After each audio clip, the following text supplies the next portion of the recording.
To all, you all are welcome on the channel let's explore radiation. और आज की इस वीडियो में हम देखने वाले हैं special MCQs on the topic radiation protection. ठीक है, रेडिएशन प्रोटेक्शन के कुछ क्वेश्चंस देखेंगे हम जो कि एग्ज़ाम ओरिएंटेड होंगे। ठीक है, क्लास शुरू करने से पहले मैं आप सबको रेडियोग्राफर के टेस्ट सीरीज़ से इंट्रोड्यूस करवा देती हूँ, जो कि आपके लिए लेके आया है अपना एस्पायरेंट्स ऐप, जो कि आपके पूरे सिलेबस के पर्टिकुलर टॉपिक के लिए टेस्ट सीरीज़ प्रोवाइड करवा रहा है, जिसकी लिंक आपको नीचे डिस्क्रिप्शन में मिल जाएगी। तो बिल्कुल इसको एक्सप्लोर करना ना भूलें। सबसे जो मेन एडवांटेज है कि आपको किसी भी टॉपिक के लिए इधर उधर भटकना नहीं है। Topic wise full syllabus test series available है, डिटेल सॉल्यूशंस हैं और लेटेस्ट पैटर्न भी फॉलो किया है इन्होंने। ठीक है, तो अपना एस्पायरेंट्स के नाम से आपको ऐप मिल जाएगा, डिस्क्रिप्शन में आपको लिंक प्रोवाइडेड है। ठीक है, स्टार्ट करते हैं क्लास को फ्रॉम क्वेश्चन नंबर 1। तो हमारी आज की क्लास का पहला क्वेश्चन है, during fluoroscopy which action provides the greatest reduction in radiation dose to the operator. Fluoroscopy जिसके अंदर लाइव इमेजिंग होती है, तो फ्लोरोस्कोपी के दौरान कौन सा ऐसा एक्शन है जो कि जिस स्टेप से जो ऑपरेटर को रेडिएशन डोज लग रही है वो कम से कम लगेगी। अगर wearing lead gloves only, standing twice as far from the patient, increasing fluoroscopy time, या फिर रिमूविंग द ग्रिड। तो क्या हो जाएगा भाई आंसर? फ्लोरोस्कोपी के दौरान जो पेशेंट है वही मेन सोर्स है, देखो, स्कैटर रेडिएशन का, ना कि एक्सरे ट्यूब। तो according to the inverse square law, radiation intensity decreases rapidly with distance. तो अगर हम डिस्टेंस डबल करेंगे, रेडिएशन एक्सपोजर 1/4 हो जाएगा, और if distance is triple then exposure become 1/9। तो सिंपली अगर वो दूर चला जाएगा पेशेंट से तो ऑक्यूपेशनल एक्सपोजर कम हो जाएगी उसकी। तो क्या हो जाएगा इसका answer? Option number B, wearing lead gloves only. Lead gloves protect only the hands, they do not protect the whole body. ठीक है, जो डिस्टेंस है वो ज़्यादा अच्छा प्रोटेक्शन प्रोवाइड करवाएगा। इंक्रीजिंग फ्लोरोस्कोपी टाइप, अगर हम फ्लोरोस्कोपी टाइप इंक्रीज करेंगे इसका मतलब तो रेडिएशन और ज़्यादा लग रही है। रिमूविंग द ग्रिड, ग्रिड क्या करती है? Removing the grid may reduce patient dose in selected situation because less exposure is need, but ये डायरेक्टली ऑपरेटर के डोज को कम नहीं कर रहा है। नेक्स्ट क्वेश्चन पे चलते हैं, विच of the following is not a, तो भाई इनमें से कौन सा स्टोकास्टिक इफेक्ट ऑफ रेडिएशन नहीं है? तो अगर हम बात करें रेडिएशन इफेक्ट्स की, तो हम डिवाइड करते हैं उसको स्टोकास्टिक और डिटर्मिनिस्टिक इफेक्ट में। स्टोकास्टिक इफेक्ट कौन से इफेक्ट होते हैं? जिनकी कोई थ्रेशोल्ड नहीं है, probability increases with dose and severity does not increase. तो स्टोकास्टिक इफेक्ट के अंदर आ जाता है कैंसर, ल्यूकेमिया और जो जेनेटिक म्यूटेशंस है। But now question is asking not a stochastic effect, तो मतलब वो कौन सा होगा? Deterministic effect. डिटर्मिनिस्टिक इफेक्ट कौन से हो जाते हैं? जिनकी थ्रेशोल्ड होती है, सीवियरिटी इंक्रीज होगी डोज के साथ। इसके एग्जाम्पल हो जाते हैं स्किन एरिथमा हो गया, कैटरेक्ट हो गया, एपिलेशन हो गया, रेडिएशन बर्न्स। तो इसका आंसर क्या हो जाएगा? Option number c, that is skin erythema. ठीक है, occurs only after receiving a threshold dose, therefore deterministic. Next question है, according to linear no threshold model the probability of cancer. ठीक है, according to the LNT model जो cancer की probability है वो कब होगी? Exist only about 100 millisievert, exist only about 1 sievert, increases with dose without a threshold, is unrelated to radiation dose. तो अगर मैं बात करूँ LNT मॉडल की, तो ये एज्यूम कर LNT मॉडल जो लीनियर नो थ्रेशोल्ड मॉडल है ये एज्यूम करता है कि एवरी रेडिएशन डोज कैरीज सम कैंसर रिस्क। हर रेडिएशन डोज कुछ कैंसर के रिस्क तो कैरी करती ही है। तो देयर इज़ कोई भी कम्प्लीटली सेफ थ्रेशोल्ड नहीं है। कैंसर की जो प्रोबेबिलिटी होती है वो इंक्रीज होती है लीनियरली विद डोज। जैसे जैसे डोज बढ़ेगी वैसे वैसे कैंसर बढ़ेगा, तभी स्टोकास्टिक इफेक्ट में आ जाता है भाई, कोई थ्रेशोल्ड नहीं है ना। तो ये जो मॉडल है ये वर्ल्ड वाइड यूज़ होता है रेडिएशन प्रोटेक्शन के लिए। तो एग्जिस्ट ओनली अबाउ 100 मिलीसाइवर्ट नहीं, ऐसी कोई थ्रेशोल्ड नहीं है। अबाउ 1 साइवर्ट नहीं, increases with dose without a threshold. ठीक है, कोई थ्रेशोल्ड डिसाइड नहीं है, जैसे ही डोज बढ़ रहा है उसके साथ कैंसर होने की संभावना भी बढ़ रही है।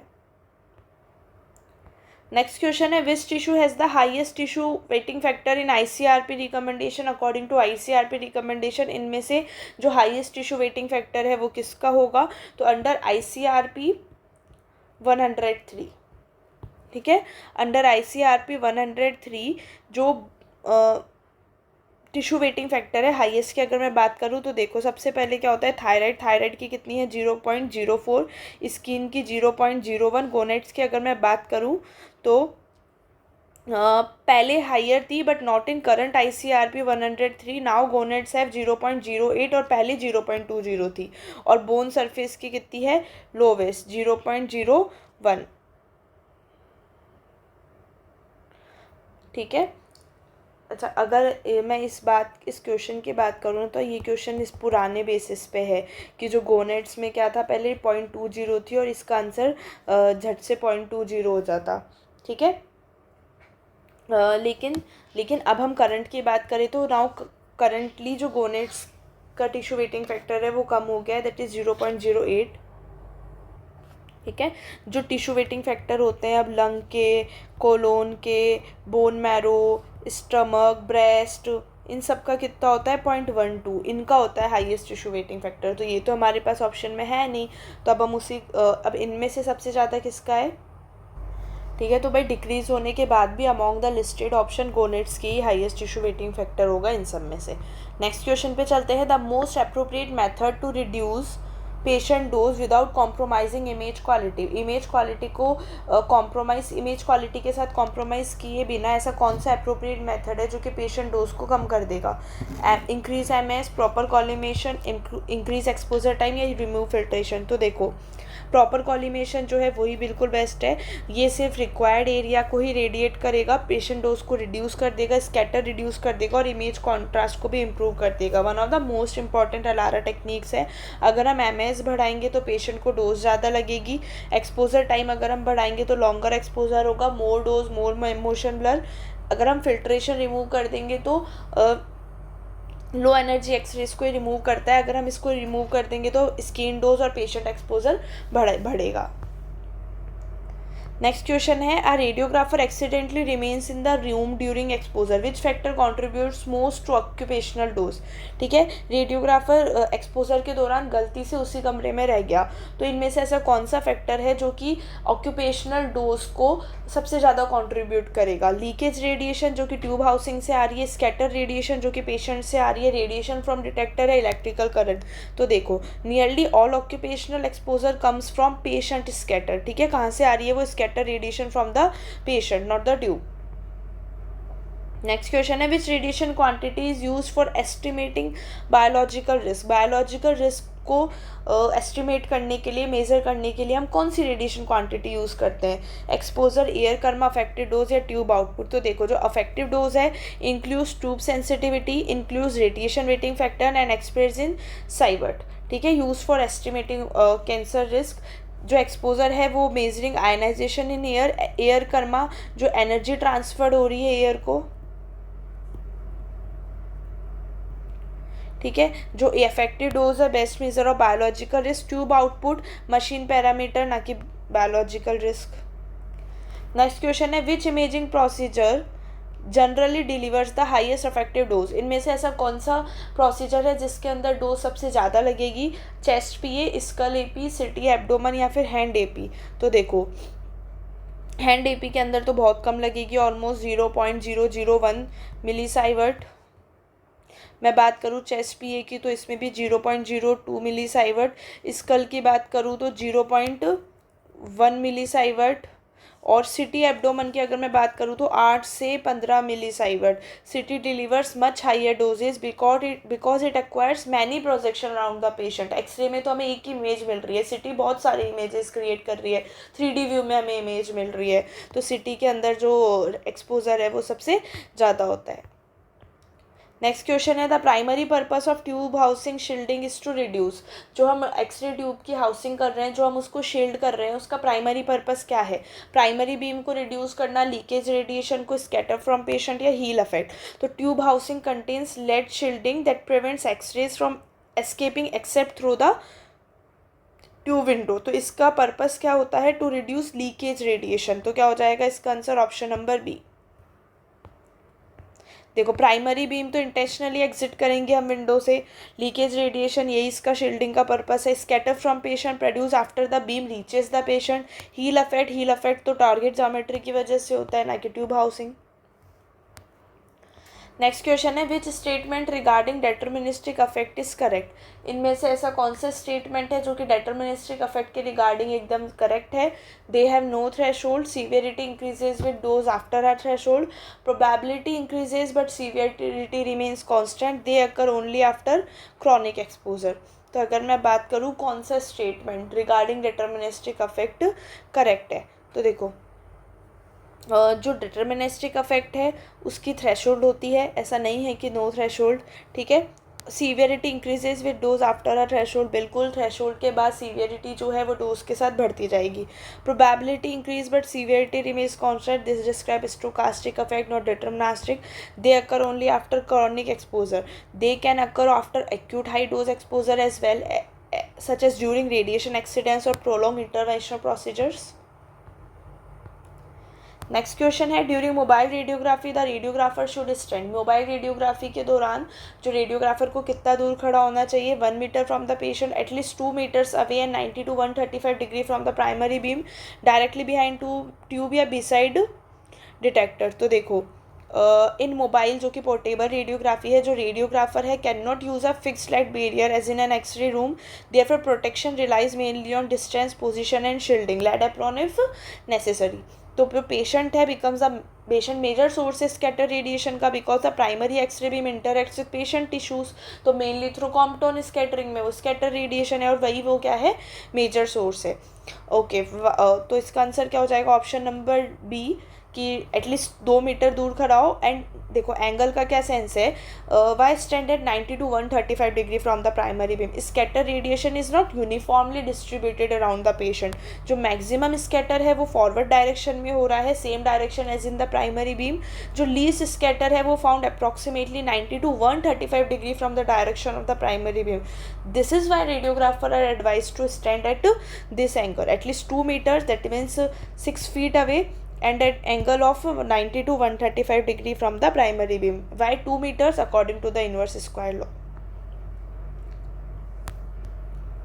नेक्स्ट क्वेश्चन है the principal reason children require greater radiation protection is. जो चिल्ड्रंस है, जो बच्चे हैं, उनको ज़्यादा रेडिएशन प्रोटेक्शन की नीड है, इसका रीज़न क्या है, they have larger body size, higher radio sensitivity and longer life expectancy, lower metabolic rate and more bone density. तो देखो चिल्ड्रंस जो है वो बहुत ज़्यादा सेंसिटिव होते हैं आयनाइजिंग रेडिएशन के एज़ कम्पेयर टू एडल्ट्स। क्यों? क्योंकि उनकी जो सेल्स है वो रैपिडली डिवाइडिंग होती है, एक्टिव ग्रोथ हो रही है, उनमें कंटिन्यूस सेल डिवीज़न हो रहा है, तो रैपिडली डिवाइडिंग सेल्स जो है वो ज़्यादा सेंसिटिव है according to the law of Bergonie and Tribondeau. और लॉन्गर लाइफ एक्सपेक्टेंसी, बिल्कुल radiation induce cancer often developed 10 to 40 years after exposure, तो children have more years ahead of them allowing more time of mutation, greater chance of developing cancer। तो इसका answer क्या हो जाएगा, option number B.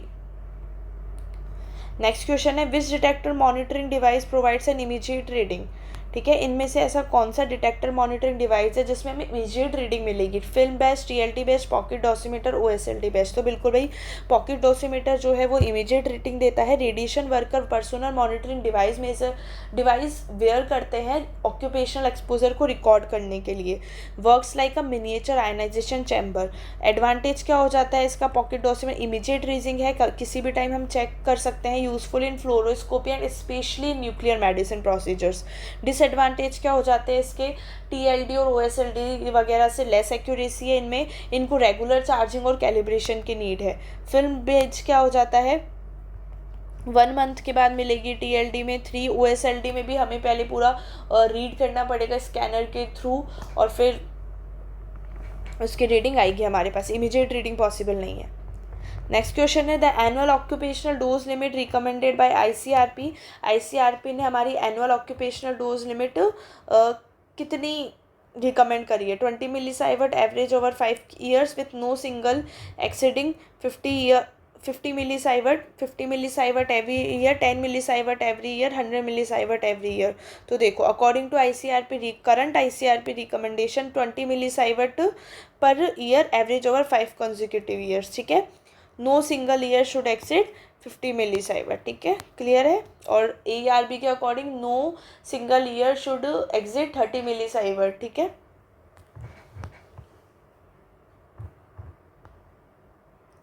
Next question है which factor does not affect scatter radiation reaching the operator. कौन सा factor है जो कि स्कैटर रेडिएशन ऑपरेटर तक पहुंच रही है उसको अफेक्ट नहीं करेगा? KVP, patient thickness, field size या source to image distance only. तो जो स्कैटर रेडिएशन है वो बहुत सारे फैक्टर्स पे डिपेंड करती है। केवीपी, अगर केवीपी हायर है then more Compton interaction, more scatter. Patient thickness की अगर मैं बात करूँ तो थिकर पेशेंट है, more tissue, more interaction, more scatter. Field size है तो लार्ज फील्ड है, मोर टिश्यू इरेडिएट होंगे, more scatter produce. Source to image distance की अगर मैं बात करूँ, अगर मैं सिर्फ source to image distance change कर रही हूँ तो वो डायरेक्टली अमाउंट ऑफ स्कैटर जो पेशेंट में प्रोड्यूस हो रहा है उसका अफेक्ट नहीं कर रहा है। It has the least influence. तो इसका आंसर क्या हो जाएगा? Option number D. Next question है which of the following best explains why collimation reduce patient dose. इनमें से ऐसा कौन सा ऑप्शन है जो कि बहुत ही अच्छे से एक्सप्लेन कर रहा है कि जो कॉल्यूमेशन है वो पेशेंट डोज को रिड्यूस कैसे कर रहा है? ठीक है, it increases beam intensity, it decreases irradiated tissue volume and scatter, it removes high energy photon, it increases exposure time. तो देखो कॉल्यूमेशन क्या करता है? एक्सरे बीम को नैरो कर देता है to only the area of clinical interest. तो जिसकी वजह से क्या होगा? लेस नॉर्मल टिश्यू इरेडिएट होंगे, लेस स्कैटर रेडिएशन प्रोड्यूस होगा, इमेज कॉन्ट्रास्ट इंप्रूव होगा और पेशेंट को डोज भी कम लगेगी। तो क्या हो जाएगा इसका answer? It decreases irradiated tissue volume and scatter. That is option number B. Next question है which organ is considered most radio sensitive among the following. इनमें से ऐसा कौन सा ऑर्गन है जिसको सबसे ज़्यादा रेडियो सेंसिटिव माना गया है? Liver, kidney, bone marrow, skeletal muscle. तो देखो कौन सा ऑर्गन है? तो ये जो बोन मैरो है वो rapidly dividing stem cells present है इसके अंदर, responsive for producing blood cells. तो रैपिडली डिवाइडिंग सेल्स सबसे ज़्यादा सेंसिटिव होंगे, तो bone marrow one of the most radio sensitive organ हो जाएगा। तो क्या हो जाएगा इसका आंसर? ऑप्शन नंबर सी।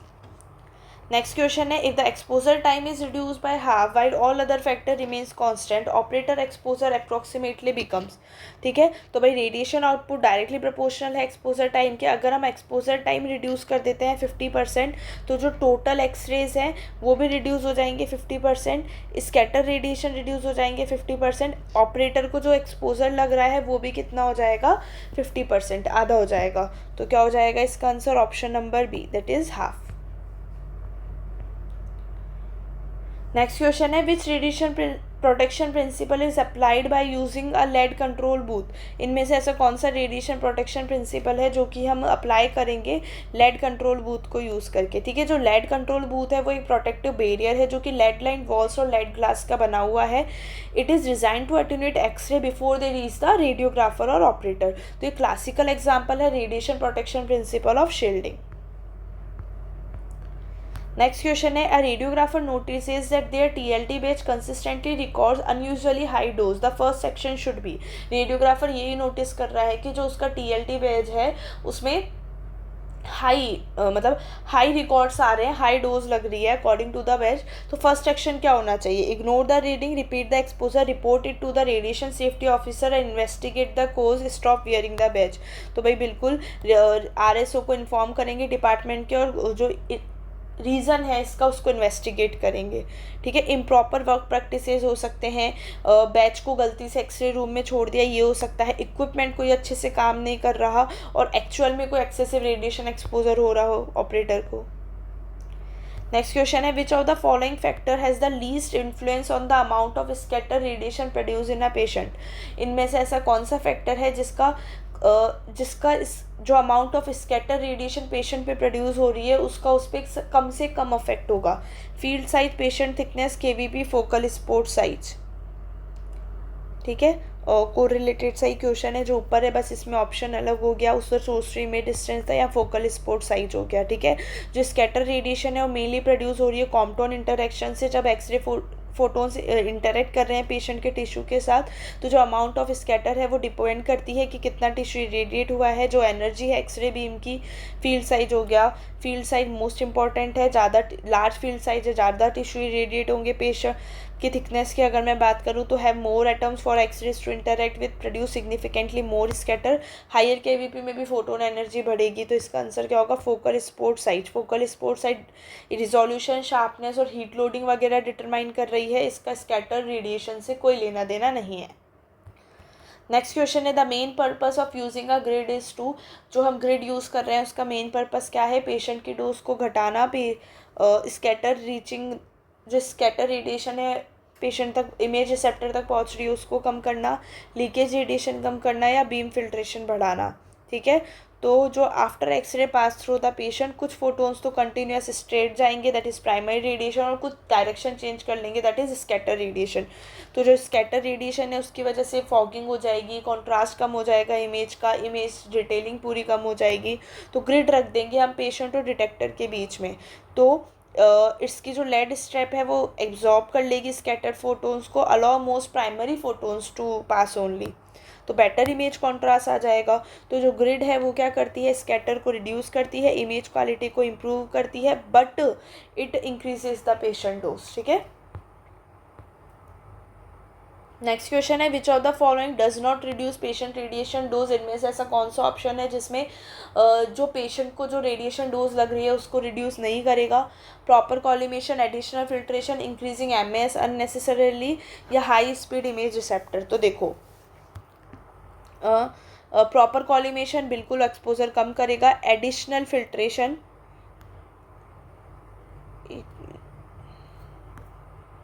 ओके, एडिशनल फिल्ट्रेशन, अगर मैं बात करूँ एडिशनल फिल्ट्रेशन की, तो अगर फिल्टर जो है वो लो एनर्जी फोटोन को रिमूव कर रहा है तो does not reduce patient radiation dose, तो ये तो रिड्यूस करेगा क्योंकि लो एनर्जी फोटोन्स को रिमूव कर रहा है, तो जो अननेसेसरी वो लगती है एक्सपोजर वो भी रिड्यूस हो गई। इंक्रीजिंग एमएस अननेसेसरीली, भाई अगर एमएस बढ़ाएंगे, क्वांटिटी बढ़ रही है, सीधा एक्सपोजर बढ़ेगा ही, सीधा डोज बढ़ेगी। नेक्स्ट क्वेश्चन है which interaction is primary responsible for scatter radiation diagnostic radiology. Diagnostic radiology के अंदर कौन सा इंटरेक्शन है जो कि स्कैटर रेडिएशन के लिए रेस्पॉन्सिबल है? तो कौन सा हो जाएगा? Compton scattering. नेक्स्ट क्वेश्चन है a radiographer receives an annual dose exceeding the recommended limit, the most appropriate action is. अगर किसी रेडियोग्राफर को जो एनुअल डोज है वो उसके लिमिट से ज़्यादा लग गई है, ठीक है, तो अप्रोप्रिएट एक्शन क्या रहेगा उसका?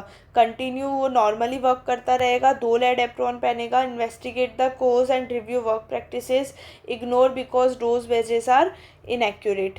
तो देखो, कंटिन्यू तो भाई काम करता रहेगा नहीं, क्योंकि अगर उसकी लिमिट वो मतलब जो डोज लिमिट है उससे ज़्यादा चली गई। वियरिंग 2 लेड एप्रॉन्स, नहीं, अब भाई जो लग चुकी वो तो लग चुकी। Investigate the goes and review work practices, ठीक है, रीज़न पता करेगा और जो वर्क प्रैक्टिसेस है उसको रिव्यू करेगा, मतलब कहाँ कहाँ क्या गलती हुई होगी। ठीक है, नेक्स्ट क्वेश्चन है which of the following image modality require the strictest occupational radiation protection. इनमें से ऐसी कौन सी इमेजिंग मॉडलिटी है जिसमें डोज बहुत ज़्यादा लगती है और उसमें स्ट्रिक्टली रेडिएशन प्रोटेक्शन की नीड है ऑक्यूपेशनल के लिए? MRI, ultrasound, interventional fluoroscopy, eco cardiography. तो बिल्कुल इंटरवेंशनल फ्लोरोस्कोपी, इसके अंदर लाइव इमेजिंग है, कंटिन्यूस एक्सपोजर हो रहा है। बाकी के 3 ऑप्शन में तो आयनाइजिंग रेडिएशन अवेलेबल ही नहीं होती। नेक्स्ट क्वेश्चन है which of the following statement regarding lead apron is correct. इनमें से ऐसा कौन सा ऑप्शन है जो कि रिगार्डिंग लेड एप्रॉन एकदम सही है? They completely stop all X rays, they mainly reduce scatter radiation, they eliminate the need for distance, they replace personal dosimeters. तो देखो, लेड एप्रॉन के रिगार्डिंग पूछ रहा है, they completely stop all X rays, ठीक है, नहीं, ये पूरा स्टॉप नहीं कर सकता। They mainly reduce scatter radiation, बिल्कुल सही बात है, मेनली रिड्यूस कर देता है स्कैटर रेडिएशन को। They eliminate the need for distance, they replace personal dosimeter, नहीं, इनका लेड एप्रॉन से कोई कोरिलेशन नहीं है। नेक्स्ट क्वेश्चन है which patient is most radio sensitive. इनमें से कौन सी एज का या फिर कौन सी जेंडर का जो पेशेंट है वो सबसे ज़्यादा रेडियो सेंसिटिव रहेगा? 70 year old mail, 45 year old female, 5 year old child, या 30 ईयर ओल्ड एथलीट। तो देखो, रेडियो सेंसिटिविटी डिपेंड करती है एज पे, सेल डिवीज़न रेट पे और रिमेनिंग लाइफ स्पेन।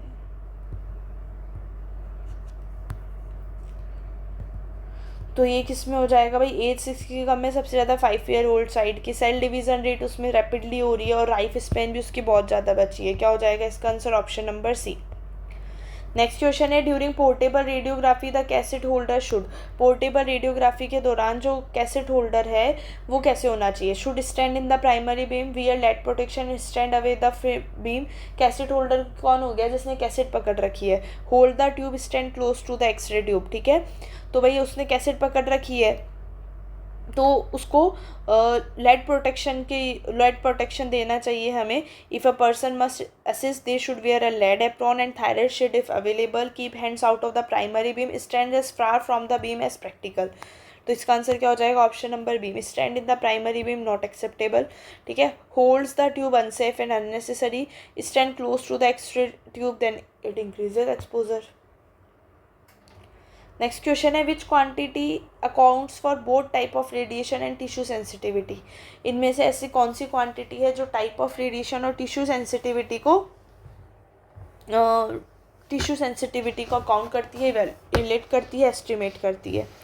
तो exposure, absorb dose, effective dose या एयर कर्मा। तो देखो जो एब्जॉर्ब डोज है वो तो क्या होती है? Energy deposited per kilogram of tissue. It does not account for radiation type and tissue sensitivity, but equivalent dose which measures in sievert it accounts for radiation type, ठीक है। तभी इसमें हम क्या आते हैं? Radiation weighting factor,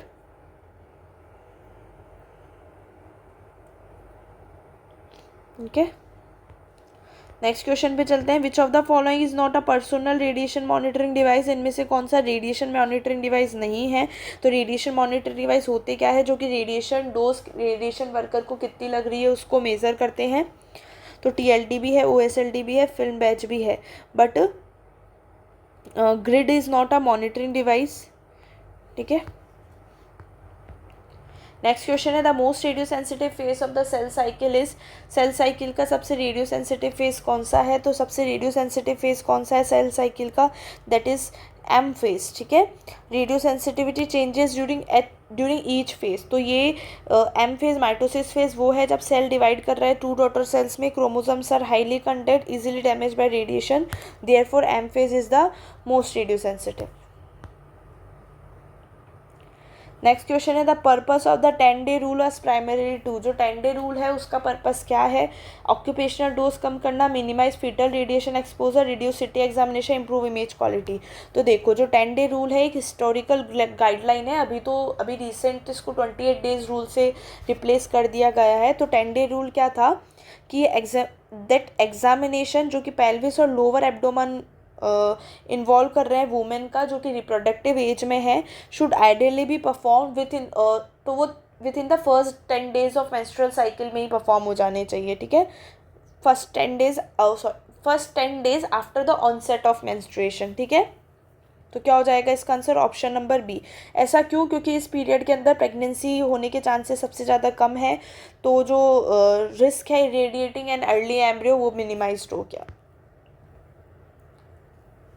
next question है which radiation protection measure is most effective for reducing fluoroscopy dose. इनमें से ऐसा कौन सा रेडिएशन प्रोटेक्शन मेजर है जो कि सब बहुत ज़्यादा इफेक्टिव है फ्लोरोस्कोपी डोज को रिड्यूस करने के लिए?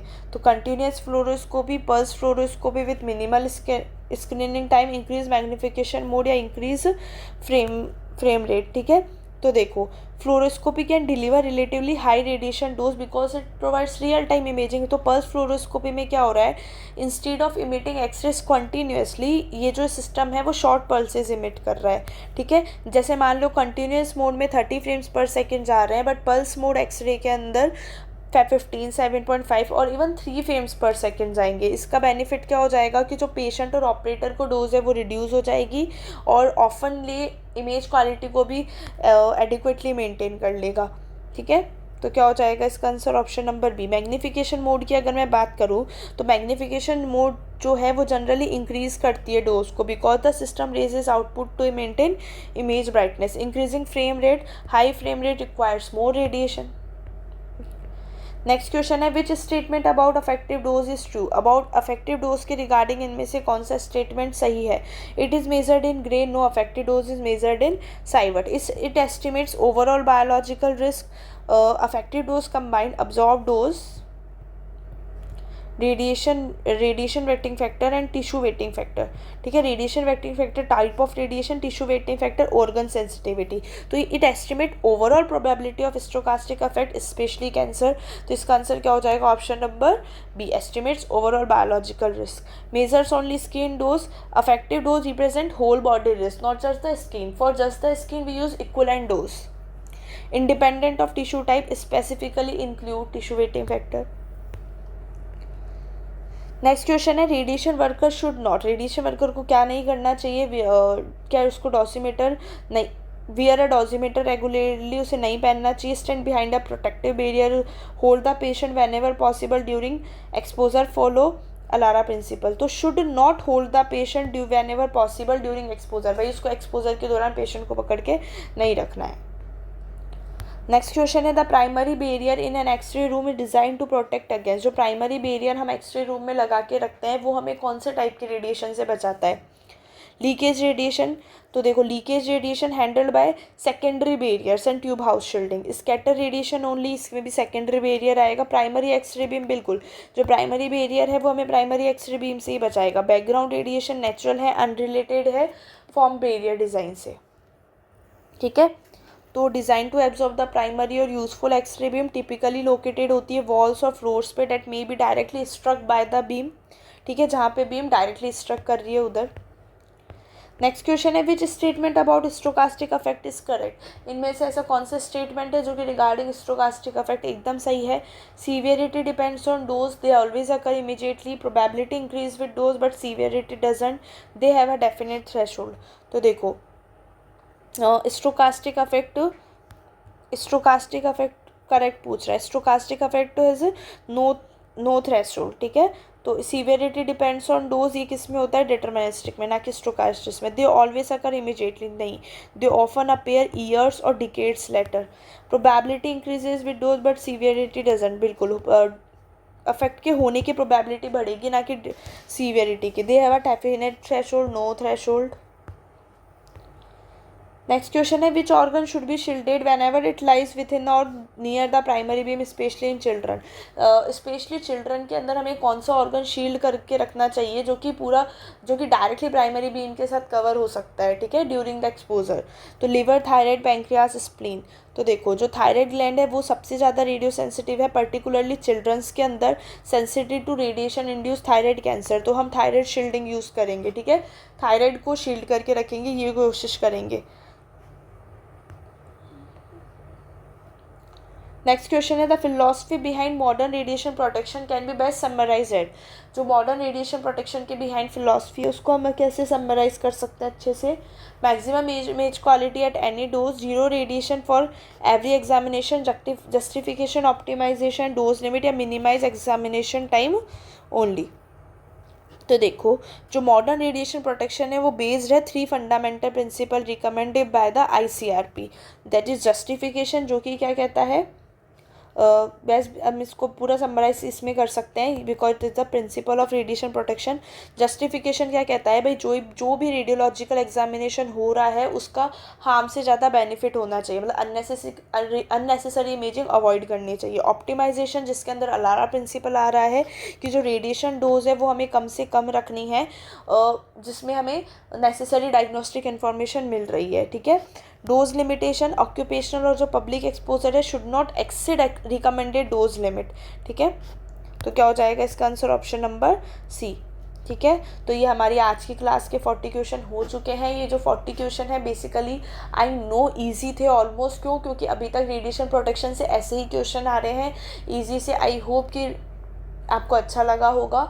नेक्स्ट संडे फिर अपन एक पर्टिकुलर टॉपिक के MCQs के साथ मिलेंगे and I guess the next topic will be MCQs on the radiotherapy, ठीक है। ये कमेंट सेक्शंस मैंने पढ़े थे तो उसके थ्रू किसी ने रेडिएशन प्रोटेक्शन का मांगा था तो वो हो गया है, ठीक है। और मैंने CT, MRI, USG के तो और मतलब जो मेन टॉपिक है ना उसके मैंने ऑलरेडी बहुत सारे क्वेश्चन अपलोड कर रखे हैं, वो भी आप लोग देख लेना। अब USG, CT, MRI की मैं 1 लाइनर ले आऊँगी एग्ज़ाम से पहले और मैं ट्राई करूँगी जो संडे आ रहे हैं उसमें अगर वो टॉपिक भी होता है तो ठीक है। नेक्स्ट मैं सोच रही हूँ थेरेपी वाला रख लेते हैं, ठीक है, okay, thank you so much. Still अगर आपके कोई जो भी व्यूज़ है वो आप कमेंट सेक्शन में बता दीजिएगा। मे बी मैं रिस्पॉन्स नहीं कर पाती हूँ, बट मैं कमेंट सारे ऑलमोस्ट पढ़ लेती हूँ, ठीक है। Thank you so much for watching. और अपना एस्पायरेंट्स ऐप से जुड़ना ना भूलें, जो कि आपको हर टॉपिक की टेस्ट सीरीज़ अवेलेबल करवा रहा है, ठीक है। लिंक आपको नीचे डिस्क्रिप्शन में मिल जाएगी। Okay, thank you.